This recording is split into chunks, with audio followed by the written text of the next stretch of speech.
that intangible, ineffable, but also important thing known as chemistry. For the two stars of Grantchester, James Norton and Robson Green, the on-screen friendship translates to off-screen pals, naturally. A vicar and a copper. Sounds like the start of a joke. We were reliably informed you'd been murdered. I did! I killed him! He'll be out for me now. An afternoon away from the prying eyes of Grantchester should make it a regular occurrence. You're a saint, Sydney Chambers. Sad, it'll make you laugh, it will make you cry, and make you think about, you know, the world and who you are and how it defines what you are. It's so beautifully crafted and structured, and the one thing you have to have in television, I think, is something like this, is likability. And I think you like Geordie and Sydney. It is our responsibility to look after each other. It's not your job to play God. No, it's my job to serve God. In TV especially, you have to care about the relationship in order you want to follow it. And I think you want to follow these two. Whether he's a vicar or I'm a detective, we could be doctors or lawyers, whatever. It's the way they interact with one another that interests the audience. And I think that's one of the rarities in it, is a kind of unusual beast, Grantchester, something I've never been part of before. And, you know, James Norton, who is the charismatic, inquisitive Sydney Chambers, is the engine of the piece, you know. He's the kind of moral compass for everyone. And it's our happy place as well. Grantchester's our happy place. That's what we call it, and it's fun. You should qualify that, because it sounds awful. Here he goes. He's telling me how to say things. I'm not. I should qualify what. This is what he's like on set. I'm just saying. All the time. No, you need to qualify that. I'm the engine of the piece. Don't I told Diedrich to call it our happy place. Oh, thanks. No, I was just going to say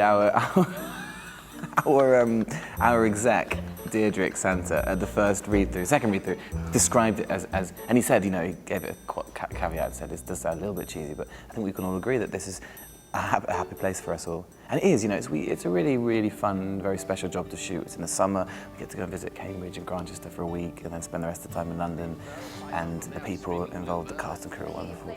We really love it, and we it's funny when you kind of share something which you feel passionate about. When James had to audition, I think, quite a few times, obviously I was offered it.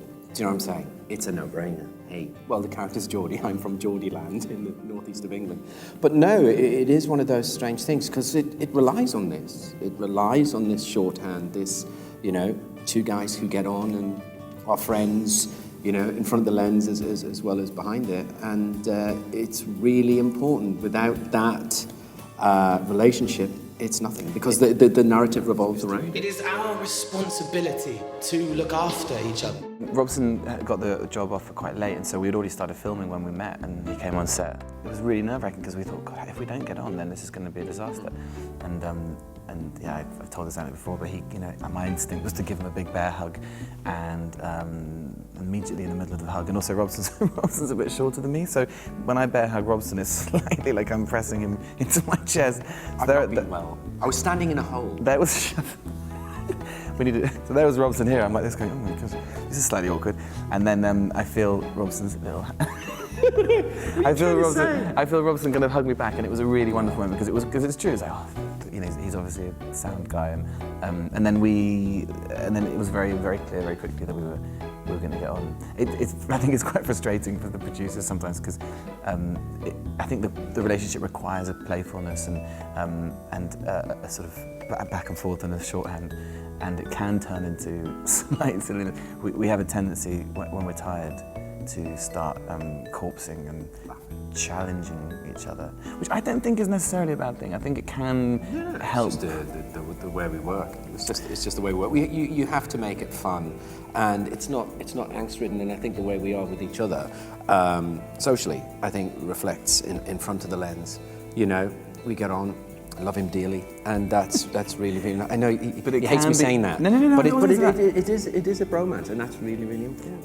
It also brings in how human and how fallible they both are. They both make mistakes in this series. They hurt each other and the people around them, but they're also, like Sydney, is always trying to keep on the right path and do the right thing, trying to lead the happiest life for him and everyone around him, and he just makes mistakes all the time, and so does Geordie, and so it's a wonderful human portrayal of two guys, and then all the other people around them sort of muddling through life and making mistakes. That's what hopefully defines us from other crime shows, is that it's a whodunit, but we also talk about it as a whydunit, and it's really character-driven more than the plot-driven. It's about people and relationships. You know, secretly, I think Geordie wants Sydney's life and vice versa. And that's a lovely thing to play as well. We don't hit people on the head with the politics or the issues. They're implicit in the writing and in the way we interact and relate the story. And that's good drama, when you don't have to tell them what's going on. It's implicit in how it's been related to one another. Quite like that. And for the last 30 years, I've been meeting incredible people and just having a ball and doing something that most actors, you know, 82% of them out of work at any one time, would dream of. And this, you know, it doesn't get any better than this. It really doesn't. You know, you get up in the morning, you go, wow, I love what I do, and I'm enjoying working with the people I work with, not because, you know, they're actors or they're vain in any way or they're terribly insecure. It's not, because they're incredibly clever, skilled, creative people. You know, and that's a joy to be alongside. For more, log on to pbssocal.org.